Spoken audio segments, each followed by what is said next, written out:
Boa noite, paz de Cristo a todos, amém? Glória a Deus. Abra sua Bíblia em Marcos, capítulo 6, por gentileza. Quando você abre, eu quero louvar a Deus pela vida dos nossos pastores, pastor Silas Malafaia, pastor Silas Filho, Deus abençoe, demais pastores, amigos. Tão bom ver tanta gente boa aqui nesse lugar, né? Tantos amigos, pastor Paulo, né, que está lá em Portugal, que bom te ver. Deus abençoe a todos, tá bom? É um privilégio estar aqui na nossa casa, na minha igreja, né? E é tão gostoso, né, estar aqui às terças-feiras, né, nos cultos, é tão bom rever tanta gente de Deus. Marcos, capítulo de número 6, nós vamos ler do versículo 1 ao versículo de número 6. Evangelho segundo escreveu Marcos, capítulo de número 6, versículo de número 1 ao 6. Quem encontrou, dá um glória a Deus aí. Glória a Deus. Diz assim o texto. Partindo dali, Jesus foi para a sua terra, e os seus discípulos o seguiram. Chegando o sábado, começou a ensinar na sinagoga, e muitos ouvindo admiravam-se, dizendo: de onde vêm estas coisas? Que sabedoria é esta que lhe foi dada? Como se fazem tais maravilhas por suas mãos? Não é este o carpinteiro, filho de Maria, irmão de Tiago, José, Judas e Simão? Não estão aqui conosco as suas irmãs? E escandalizavam-se por causa dele. Jesus, porém, lhes disse: um profeta não tem honra na sua terra, entre seus parentes e na sua casa. E ele não pôde fazer ali obras maravilhosas. Somente curou alguns poucos enfermos, impondo-lhe as mãos. E ele se admirou da incredulidade deles. Então percorria Jesus as aldeias circunvizinhas, ensinando.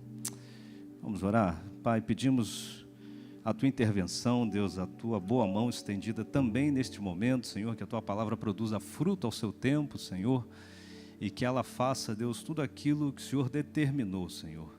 Que haja, Senhor, entendimento e haja frutificação, graça e poder, Senhor, no momento dessa ministração. Esse é o nosso pedido, em nome de Jesus.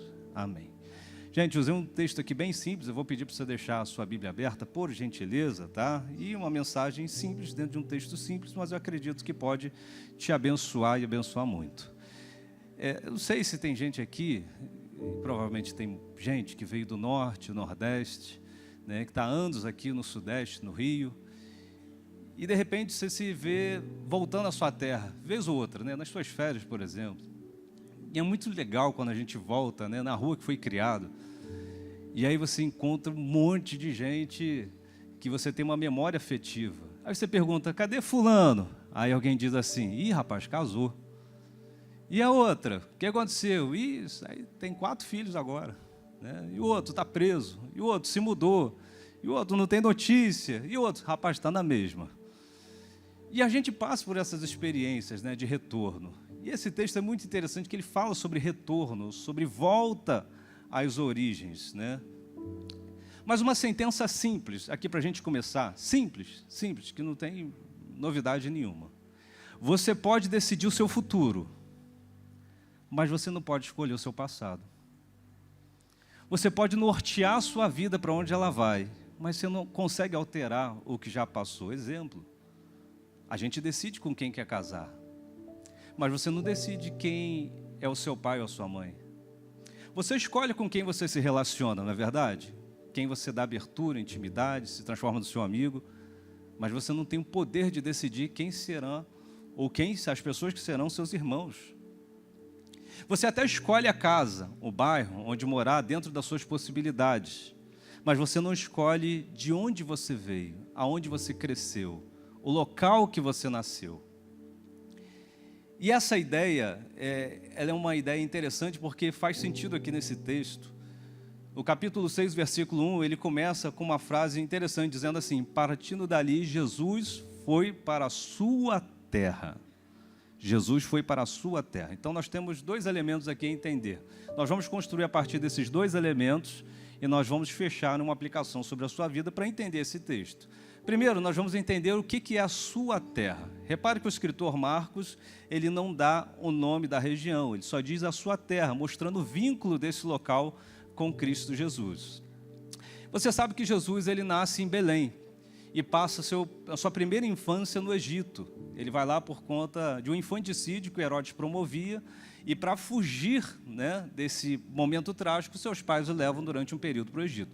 Quando ele retorna, Jesus vai morar a maior parte da sua vida numa região chamada Nazaré. Esta é a sua terra, Nazaré. Bem, Nazaré, faz sentido a gente entender aqui o que é Nazaré.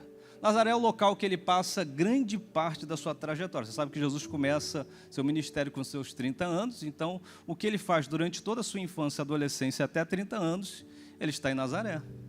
Jesus em Nazaré é um rosto conhecido. Jesus em Nazaré, ele é o filho da irmã Maria, que foi criado naquela localidade. E alguém pergunta, o que é que Jesus fez até os 30 anos de idade? Viveu como uma pessoa normal, como um judeu normal, fazendo coisas normais, de criança, de adolescente. Era a vida cotidiana, singular, normal que ele tinha. E aí você pergunta, tá, mas o que era Nazaré? Bem, Nazaré não é uma cidade. Nazaré não é um distrito. Nazaré não é uma região administrativa. Nazaré não é um município. Nazaré, ele é um vilarejo, um microvilarejo, um pedaço de uma comunidade, uma parte de uma coab, um local esquecido, um local do interior. Jesus não vive na capital. Jesus é o pregador, é o profeta do interior. Ele veio, talvez, mal comparando aqui, do extremo norte do Brasil, se fosse para os dias atuais. Nazaré não tem destaque nenhum. Se você procurar nos livros do Antigo Testamento, entre os profetas, livros históricos, você não encontra uma menção a Nazaré. Se você procurar na história secular, você não encontra registros sobre Nazaré. Por quê? Porque ela era tão pequena que calcula-se que na época de Cristo ela tinha apenas 150 moradores. Era uma pequena aldeia. Provavelmente na rua que você mora tem muito mais gente. O condomínio que você mora tem muito mais gente. Aqui nessa igreja tem muito mais gente. E se na sua rua, e se no seu prédio, e se numa pequena comunidade a gente já conhece as pessoas, você imagina naquela época, todo mundo sabia quem era quem. Então, Jesus ele vem deste lugar. Para você ter uma ideia, quando se faz referência a Nazaré na Bíblia, está lá em João capítulo 1, é aquele momento que Filipe tem um diálogo com Natanael, quando ele diz assim, encontramos o Messias, ele é mesmo? Sim, é Jesus de Nazaré. Qual é a resposta de Natanael para ele? Poderia vir alguma coisa boa de Nazaré? Nazaré não tem um expoente da educação, não tem um prêmio Nobel, não tem um atleta, não é conhecido pela sua colheita, pela sua produção de gado. Não, Nazaré é um território pequeno esquecido. Bem, nós pontuamos aqui que região é essa. Quem é a sua terra? Agora vamos ver quem é Jesus. Ah, Jesus é o Filho de Deus, isso aí eu sei, pastor, você não precisa nem explicar. Não vou falar da divindade. Nós vamos entender a construção de Marcos. Vamos pegar pelo menos do capítulo 4 até o capítulo de número 6 para a gente entender a trajetória dele de forma humana e como ele decide voltar a Nazaré. Capítulo 4, se você recorda, a partir do versículo 35, o escritor ele começa a falar de um evento quando ele está no barco, ele fala assim para os seus discípulos, vamos passar para outra banda. E a Bíblia diz que é o final do dia, final da tarde, e ele está cansado. Jesus vai para a popa do barco, ele começa a dormir, tem um travesseiro, e vai descansar. O curioso é que nessa travessia, as ondas começam a açoitar. Eu não sei se você já viu vídeos de plataformas em alto mar, você já viu vídeos de barcos sendo afugentados por uma tempestade no mar. E é aterrorizante, irmãos, é aterrorizante. Aqueles discípulos estão no barco, Jesus está dormindo, eles estão imbuídos de medo, eles estão desesperados. E alguém vai acordar Jesus, porque eles acham que vão perecer. E ao acordar a Cristo, nota-se a expressão deles de desespero. Mestre, não te importa que nós pereçamos? Você não está vendo que a água está entrando no barco, a gente vai morrer? Jesus, provavelmente, dando aquela espreguiçada, abrindo a boca, olha para o céu, para as ondas, e aí ele dá uma palavra para o vento. Vento, acalma-te. Mar, aquieta-te. E naquela mesma hora, aquilo que era uma tempestade virou uma brisa. Aquele mar que era bravio ficou um espelho d'água. E todo mundo no barco fica espantado. Quem é esse rapaz do interior, esse pregador, o caipira, que de repente ele começa a dar ordem para vento e para mar? Tanto que eles dizem essa expressão: quem é este que até o vento e o mar lhe obedecem? Eles estão espantados. Parece que ele não tem só uma retórica muito boa, ele não só fala bem, mas há alguma coisa de diferente nesse homem.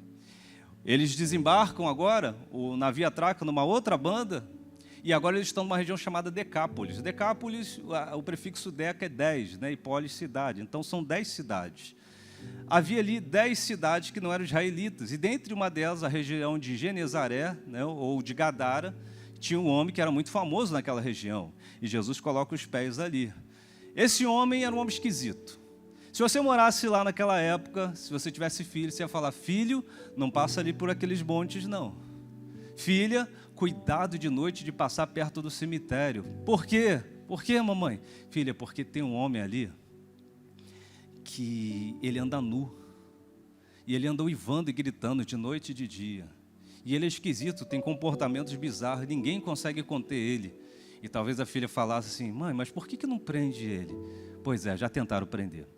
As autoridades foram atrás, colocaram nas prisões. Tá, mas o que aconteceu? Ele despedaçou as prisões. Mas por que não coloca então uma amarra? Não dá certo. Mas por que não botam grilhões, corrente? Pois é, já tentaram também. E ele despedaça como fossem migalhas. É algo fora do comum, ninguém consegue entender, as autoridades largaram de mão. A questão é a seguinte: não passa por ali. Nem entre nessa região. E esse homem é temido por todos. Esse homem é conhecido por todo mundo na região, não só de Gadara, mas de toda a Decápolis. Ele é um vulto. Quando Jesus chega nessa região, o pregador do interior, a Bíblia não diz que ele vai fazer um culto de libertação. A Bíblia não diz que ele pega um pandeiro, começa a bater, começa a gritar e fazer algum espetáculo. Não, Jesus só chegou. Jesus só chegou. Quando ele coloca o pé, aquele homem que estava endemoniado, e muito endemoniado, ele se prostra a Jesus e começa a adorar. Pastor, ele tinha um demônio? Não, ele tinha muitos. Porque Jesus pergunta assim: qual é o seu nome? E ele fala: Legião, porque nós somos muitos. E Legião, você sabe, né? Era uma tropa romana que tinha milhares de soldados. Então ele estava infestado de demônios. E aí você pensa: nossa, esse sujeito cheio de demônio vai precisar de uma oração forte. Não. Jesus só colocou o pé no ambiente e ele já entendeu que ele perdeu. Ele foi até Jesus e abaixou a cabeça: rapaz, eu perdi, eu sei que não dá para mim, né? Só não me manda embora da região. Se me permitir entrar nos porcos, está resolvido. E num passe de mágica, muito rapidamente, aquele homem é liberto. Seus discípulos estão acompanhando, estão vendo aquele sujeito que acabou de parar o mar e o vento, e está vendo agora que os demônios que se levantavam, que eram conhecidos na região, não te fizeram nem cosquinha, não deram nem para o cheiro, não deu nem para o começo.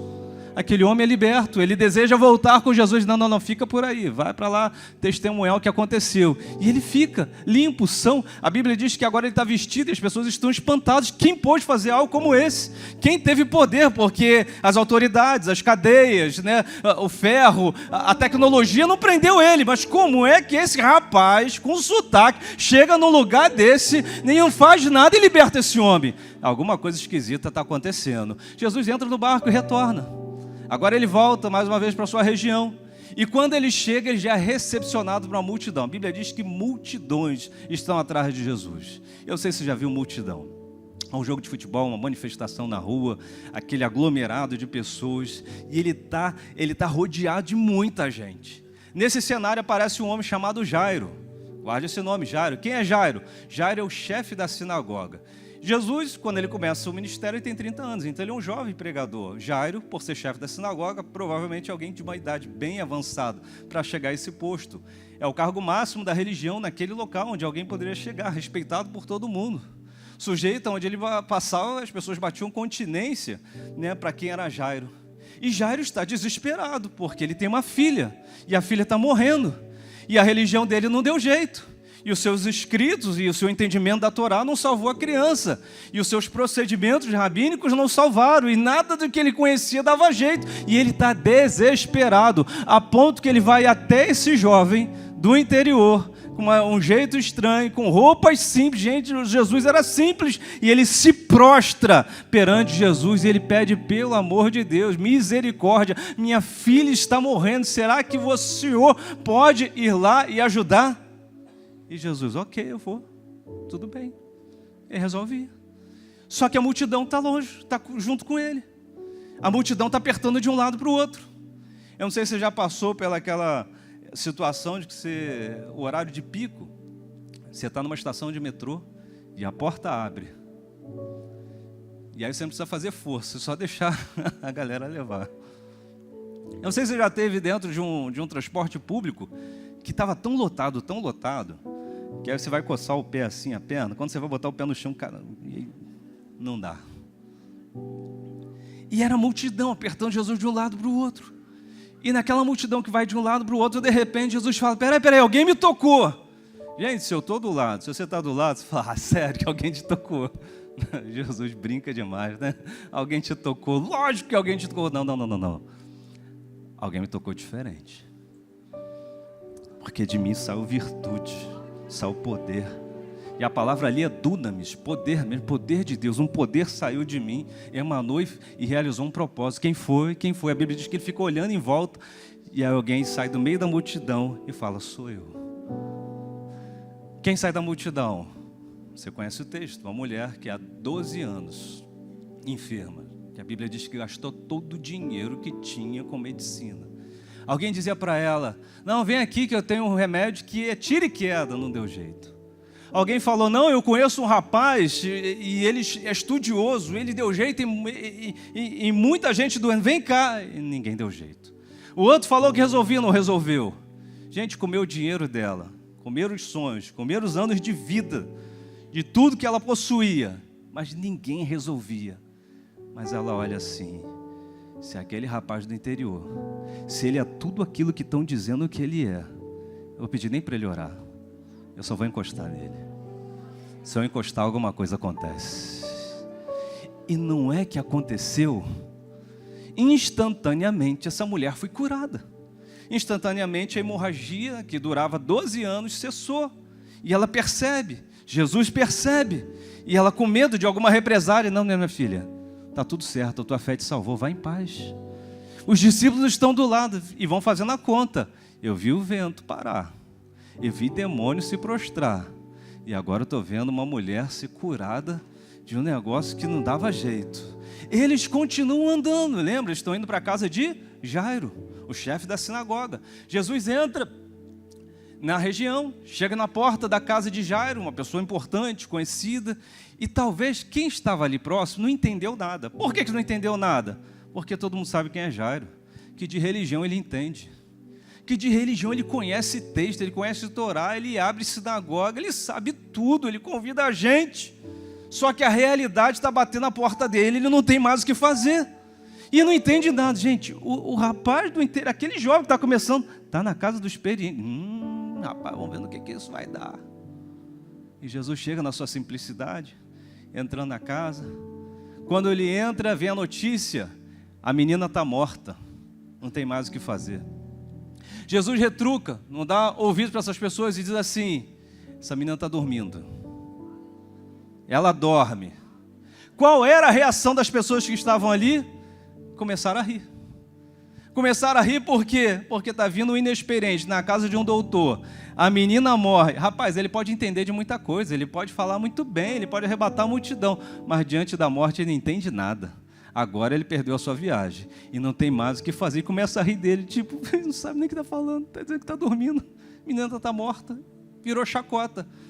Jesus vai entrar no quarto, nos aposentos, mas o que ele faz antes? Ele manda todo mundo sair. Porque quem não acredita no que Deus faz na tua vida não vai participar do milagre também.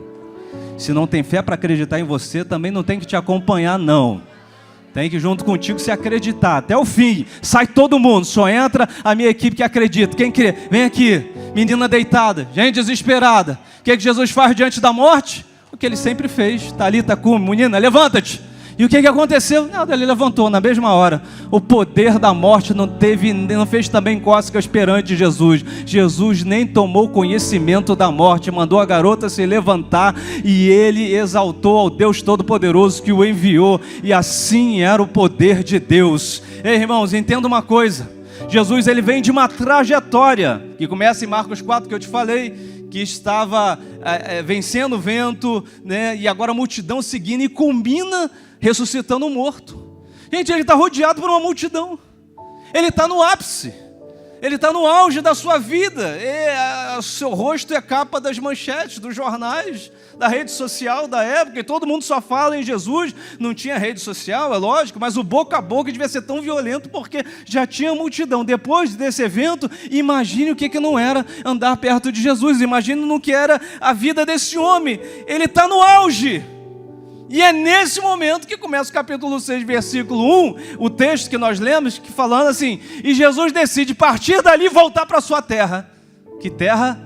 Nazaré, o lugar de origem. Para pensar. Se fosse você retornaria para a sua terra? No seu auge, no seu melhor momento, no ápice da carreira do atleta, ganhando o mundo, e fala: eu vou voltar para a minha terra, vou voltar lá para aquele distrito, eu vou voltar para aquele vilarejo, eu vou voltar para a minha microcomunidade. E aí você fica pensando: meu Deus, mas por que Jesus resolve nesse momento voltar para esse lugar? Eu não gosto de ficar inventando coisa, mas vamos pelo texto. O texto vai dizer, no versículo 5, que ele queria fazer obras maravilhosas. Seu intuito de voltar ali era qual, então? Realizar milagres. Porque ele foi criado nesse local. E ele sabe que a filha do irmão João, ela tem uma deficiência na perna aqui, estou ilustrando, e que ninguém dava jeito, e que nem dinheiro eles têm. E ele sabia que aos 18, aos 20, não começou o seu ministério, ainda não era a hora dele se manifestar, e ele segura, mas ele sabe a deficiência. Quando ele começa a fazer os milagres, na mente dele: eu vou honrar quem me abrigou, eu vou abençoar quem me abençoou. Quando eu era anônimo, pequeno, eles nutriram a minha vida, eles cuidaram dos meus irmãos. Essa é a minha comunidade, é a minha casa. Eu vou ajudar eles. Eu vou ajudar o primo da irmã Marta, que é o primo que está cego e provavelmente ele vai ter uma vida miserável, não vai ter onde trabalhar. E eu preciso ir lá para ajudar esse povo. E ele vai retornar para Nazaré, princípio de honra, esse texto. Abençoar e honrar quem o honrou durante o tempo, quem o abrigou. E olhando aqui, o versículo 1, parece o quê? Que esse texto tem tudo para terminar com contornos assim de uma vitória, de um retorno de êxtase, épico. A volta do filho pequeno, a volta do jovem, a volta desse rapaz. E aí você pensa que foi isso que aconteceu? Não. Porque no versículo 2, a Bíblia diz que ele vai começar a realizar algo aonde? Onde ele decide fazer? Na sinagoga. Para quem não sabe que Jesus, ele dava tanta importância a locais de culto, de leitura da palavra, aqui mostra que quando ele vai para a sua terra, ele escolhe uma sinagoga. Não foi praça pública, não foi casa, foi a sinagoga. Tem coisa que Jesus quer fazer aqui, ó, na igreja. E tem coisa que só acontece aqui na igreja, na reunião dos santos. Ele decidiu ir para lá, para a sinagoga.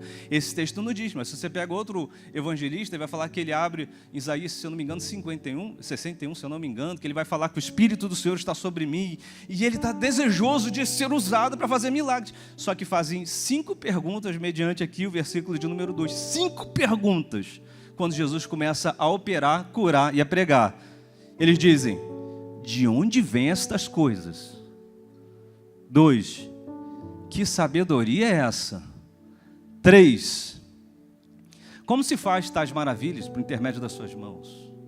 4, não é este o carpinteiro, filho de Maria? É o filho da dona Maria. Eu sei quem é. 5, não estão aqui as suas irmãs, irmãos, e vai citando nominalmente eles. E eles endurecem o coração. Não teve nenhum comentário aqui tipo: nossa, esse menino cresceu, hein? Rapaz, lembra do Jesus lá do José? Rapaz, o carpinteiro, sim, é ele. Não teve esse comentário. Não teve comentário de exaltação, não teve comentário de alegramento. Nós, finalmente, Nazaré tem um representante. Não, ninguém está nem aí para isso. Mas o versículo 3, o final dele, diz assim: e escandalizavam-se por causa dele. e escandalizavam-se por causa dele. Não tem muito a ver com a mensagem, mas quando o pastor estava fazendo esse anúncio, né, não estava no script, mas aquilo me bateu o coração, que ele vai falando sobre honra. Quem recebe profeta na qualidade de profeta, justo na qualidade de justo. Você imagina o coração dessas pessoas, depois da ressurreição, dos milagres da igreja crescendo, falando, nossa, ele voltou aqui para nos ajudar, e a gente não reconheceu. Quinta-feira a gente vai fazer um trabalho bonito aqui para reconhecer o homem de Deus. Nós não seremos Nazaré, né? Mas voltando aqui, versículo de número 4. Jesus, porém, lhes disse, o que Jesus faz diante desse cenário de incredulidade, de falta de honra? Versículo 4, Jesus diz assim, um profeta não tem honra na sua terra, entre os seus parentes e na sua casa. E ele faz uma constatação, eu ganhei o mundo, as multidões estão atrás de mim, mas aqui onde eu fui criado, aqui na minha rua, as pessoas que eu brincava, os meus parentes, que me viram pequeno, eles não conseguem entender o que acontece comigo, ele lança uma sentença. E talvez você pregue para o mundo inteiro, mas chega dentro de casa, alguém fala, se converteu? Você consegue fazer a obra com muita gente, mas dentro da sua casa, onde você foi criado, há uma resistência.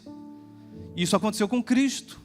E vai culminar num dos versículos mais esquisitos, na minha opinião, da Bíblia Sagrada. Qual é? Versículo de número 5. Repare, um dos versículos mais estranhos, que diz assim, e ele não pôde fazer ali obras maravilhosas, somente curou alguns poucos enfermos. Você imagina Jesus não podendo fazer alguma coisa?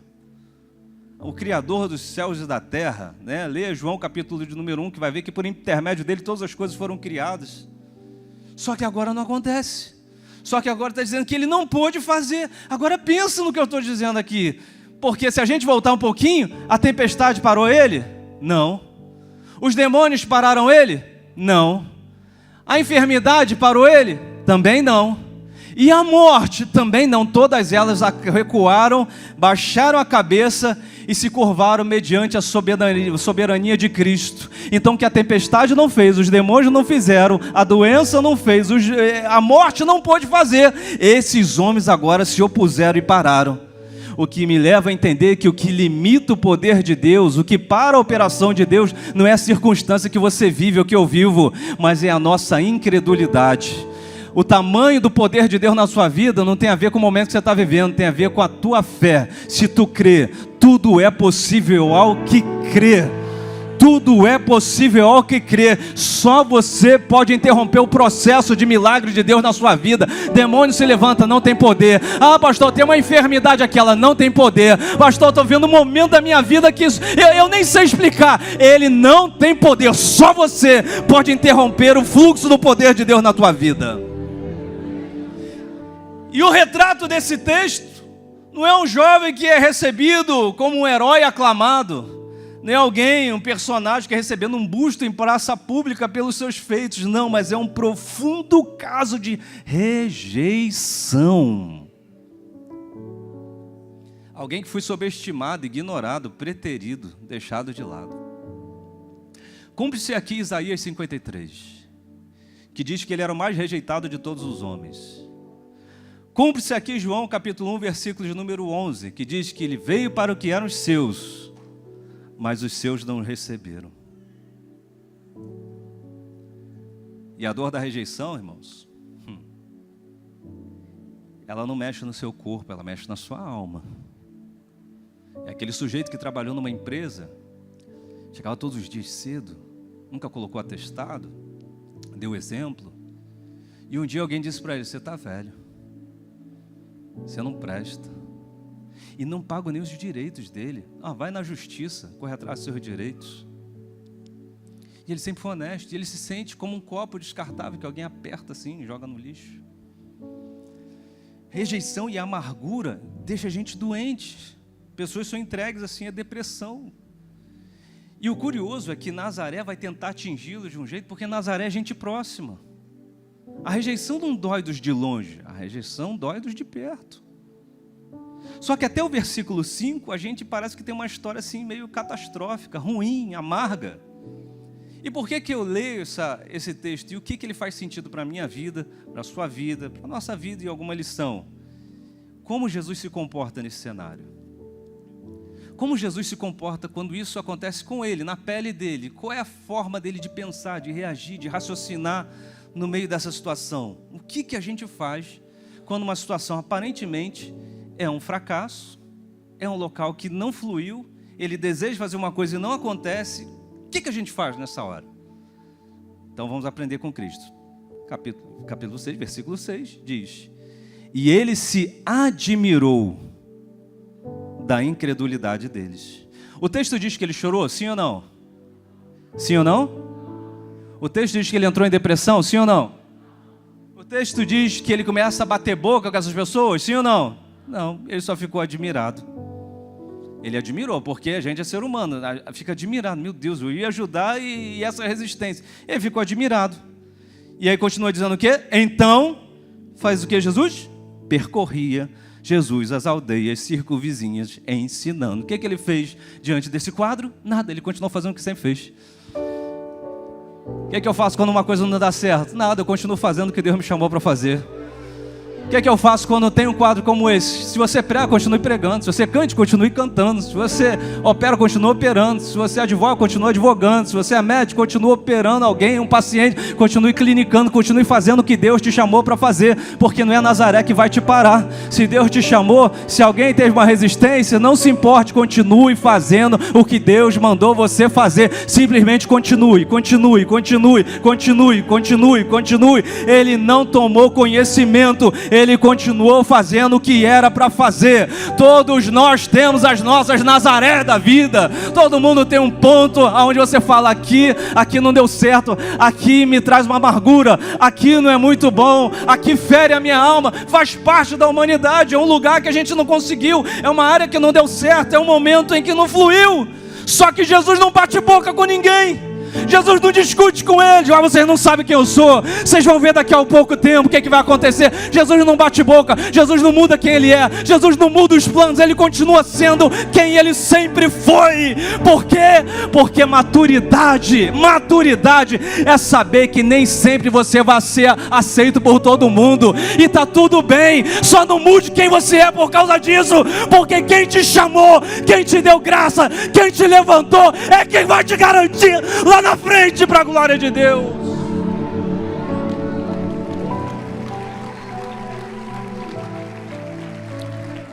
Vale para 3 pessoas aí. Continue, só continue, só continue, só continue, só continue, só continue, só continue. Tem alguém comigo nessa noite? Dá um glória a Jesus aí para eu saber que você está comigo nessa noite. Você pode decidir o seu futuro, mas você não pode alterar seu passado. E por que tem gente que fica tão doente com essas coisas? Porque você gastar fortuna para consertar o que não tem jeito. Já passou, passou. Já foi. Gente, gastar rio de dinheiro, sabe para quê? Para descobrir quem é o pai, para reconhecimento de DNA, de paternidade, porque não consegue. Gente, tem relacionamentos tóxicos porque projetam no marido, na mulher, um pai que não teve, a mãe que não teve um problema. O que passou, passou. E esses fantasmas não vão te assombrar mais. Continue andando. Pastor, eu tenho as minhas Nazarés mesmo, mas eu prefiro escondê-las. Meu passado é tosco, é ruim. Quando eu olho para trás, eu até escondo essa parte da minha vida. Não faça isso. Vamos aprender aqui com Jesus. Bem, Jesus passa grande parte da sua vida em Nazaré, legal. Mas ele não esconde ninguém. E ele não faz questão de ocultar isso da história dele. Talvez fosse alguém mais vingativo aqui, fala: não, risca esse lugar do mapa que eu não... Risca da minha história. Não. Qual é o monte que é o ápice da vida? Qual é o monte que é o local mais importante da história? Parece que é o local onde ele foi crucificado, é o Calvário, onde todo mundo aponta. A história aponta para lá, a gente olha para lá. A peregrinação do mundo inteiro para lá, durante anos, séculos, milênios. Gente, um outdoor, vamos pensar aqui comigo, um outdoor, um banner, uma placa, num lugar que tenha visibilidade, é muito caro. Vocês sabem disso. Aqui no Rio de Janeiro você consegue colocar outdoor em muitos lugares. Por exemplo, lá em São Paulo, na cidade você não vê um muito outdoor. Quando você sai da cidade, você pega a rodovia e tem. Se você pegar Castelo Branco, ali em direção interior, próximo ao pedágio, que tem muita movimentação, é possível alugar ali um espaço. Eu me lembro que tem uns 3 anos atrás, mais ou menos, fui tentar alugar, né? Eu tinha feito um aluguel, na época era mais barato, depois fui tentar fazer uma locação de um espaço ali no outdoor. Na época, 3 anos atrás, 22 mil para poder anunciar um mês. Num local do interior, de um estado do Brasil. Você imagine uma placa no lugar mais visível e reproduzido da história. Porque me parece que quando Jesus ele foi crucificado, tinha uma placa em cima dele, escrito o quê? Jesus de Nazaré, Rei dos Judeus. Sua história não foi ocultada. Então tem uma palavra de Deus aqui para você, em cima disso. Você não precisa esconder, você não precisa ter vergonha, você não precisa de nada disso, porque talvez a sua origem seja até muito difícil, mas ela vai se transformar num troféu para a sua vida, vai ser erguida, porque quando alguém olhar para você, por você ter continuado, vão ver que você é um exemplo de superação.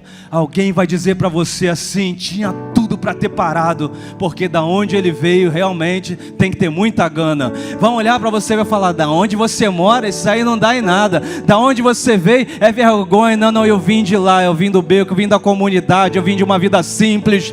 Você vai olhar para trás e vai falar, eu não me vergonho, eu venho de pais alcoólicos, eu venho de família espírita, eu venho de uma família desajustada, eu tenho um passado difícil, eu passei momentos ruins. Você vai olhar para trás e todos os motivos para você esconder, mas não esconda não, porque esse é motivo de bênção. Você vai ser um testemunho vivo de que Deus pode pegar alguém de Nazaré, alguém com uma origem fracassada, destruída, e fazer assim uma virada na tua vida. Você é um testemunho do poder de Deus.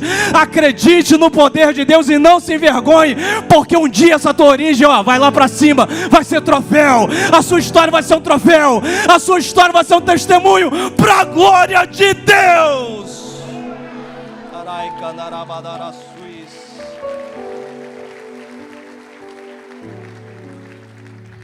Engraçado que o pessoal pensa que poderia vir alguma coisa boa de Nazaré. Não só poderia, mas veio. E veio o maior dos presentes. Deixa eu liberar uma palavra para a sua vida. Você recebe? Você vai prosperar no meio do ceticismo. Você vai prosperar no meio de gente que não acreditava em nada. Você vai sair de lá.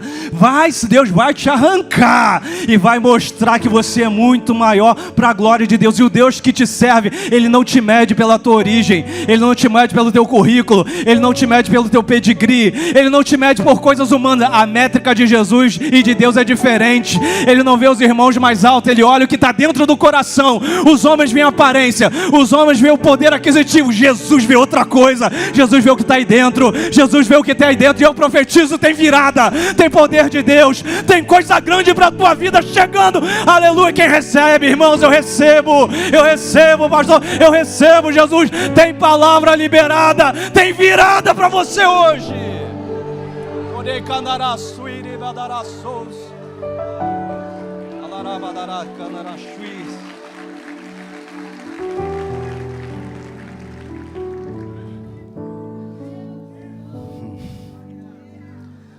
Deixa eu encerrar aqui, né? Palavra simples, como eu disse, parece que o texto termina no versículo 6. Como? Percorrendo as aldeias circunvizinhas, ensinando. O versículo 6 termina com Jesus assim, Nazaré não quis? Estou ensinando ali do lado, na outra do lado, na outra do lado, na outra do lado, na outra do lado. E Nazaré está olhando, nossa, a gente não recebeu, eles receberam. Nós conosco, mas lá eles estão recebendo. Parece que termina aqui, não parece? Mas olha o versículo de número 7. Olha o que acontece exatamente depois disso. Eu vou falar o que o Senhor tem ministrado no meu coração. Versículo 7 diz assim. E chamou a si os 12. Chamou a si quantos? Quantos? Legal. No versículo 6, quem é que estava fazendo... quem é que estava nas cidades circunvizinhas ensinando? Fala assim, Jesus. E agora ele chamou quantos? Legal. E passou a enviá-los. Então, de novo, quem prega nas cidades circunvizinhas a princípio, fala assim, Jesus. Depois ele chama quantos? E passou a fazer o que com eles? Mandou eles, enviou. Vai. Só que não só enviou para pregar, vírgula. dando-lhes poder sobre os espíritos imundos. Poder sobre os espíritos imundos. Bom, esse texto é fantástico, sabe por quê? E eles começam a pregar. Sai dali, eles vão, né? Eles levariam apenas um bordão, não podia levar bolsa nem dinheiro. E eles começam de 2 em 2. 6 grupos, 6 duplas. Eles estão pregando. Pá, pá, pá, pá, pá, pá, pá, pá, pá. E eles retornam. Versículo de número 12. Então, saindo eles, pregavam ao povo que se arrependesse. E eles pregaram. Versículo 13. E expulsaram muitos demônios. Bem, Jesus disse aqui, no versículo 7, que deu poder sobre os espíritos imundos. Então, pode expulsar demônio. Legal. Versículo 13 está dizendo, e eles expulsaram muitos demônios. Até então está tudo tranquilo. Missão cumprida. E ungiam muitos enfermos com óleo e os curavam. Não só expulsava o demônio, não. Eles começavam a expulsar o demônio, tinha uma enfermidade, falavam, ai João, vai lá. Ah, já estou aqui, irmão. Está a enfermidade em nome de Jesus, a pessoa vai curada. Uau, aí deu certo. Aí Pedrão, começa a orar que vai dar certo. E ele começava a expulsar, e começa a orar. E aí, gente era liberta, gente era curada, gente era liberta, gente era curada, gente era liberta, gente era curada. E eles voltam todos empolgados. Pastor, o que isso quer dizer? Que até o capítulo 6 de Marcos, só quem fazia milagres? Jesus. Depois de Nazaré, do aparente fracasso, ele falou, não vou perder mais tempo.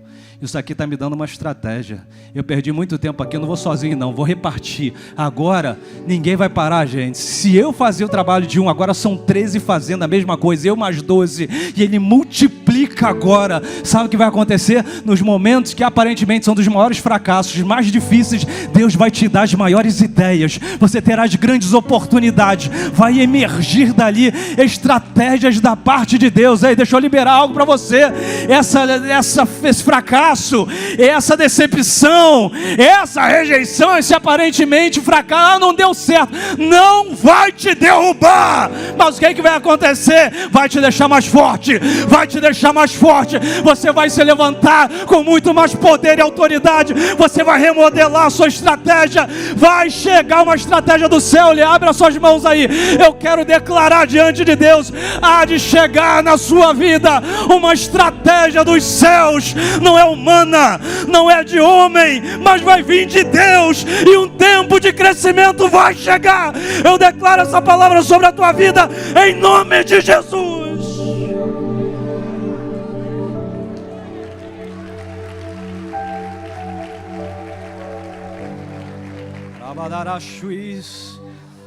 Aleluia, aleluia, aleluia. Aleluia, chegou como no culto da palavra? Arrebentado, pastor. Chegou como no culto da palavra? Cheio de dúvidas na minha cabeça, pastor. Chegou como no culto da palavra? Na minha bagagem emocional aqui, eu olho para ela e eu me sinto mal, mas deixa eu te dizer, para cada porta fechada vem mais 12 outras abertas para a glória de Deus. Para cada Nazaré que não te recebeu, outra cidade vai te receber. Para cada relacionamento que falhou, Deus vai botar gente boa no teu caminho. Para cada empresa que não reconheceu o teu valor e te mandou embora, Deus vai colocar o teu nome em outras empresas. Para cada contrato que não funcionou, Deus vai abrir porta para contratos maiores, 12 vezes maiores, 10 vezes maiores, para mostrar que quem faz é Ele. Apenas continue, apenas continue, apenas continue. Você empreende, continue empreendendo. Você prega, continue pregando. Você faz algo, continue fazendo o que Deus te levantou para fazer, porque vai dar certo, vai dar certo. Há um tempo de crescimento. Recebe aí a DEVEC, a Assembleia de Deus Vitória em Cristo. Há um tempo de crescimento, há um tempo de crescimento. Nazaré, ela pode tentar te magoar, te ferir, mas não vai te parar.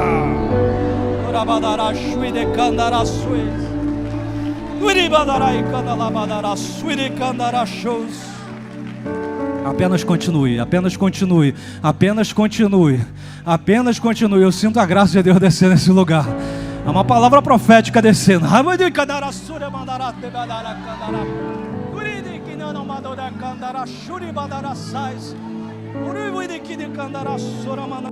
Só continua, só continua, só continua, só continua, só continua, só continua, só continua.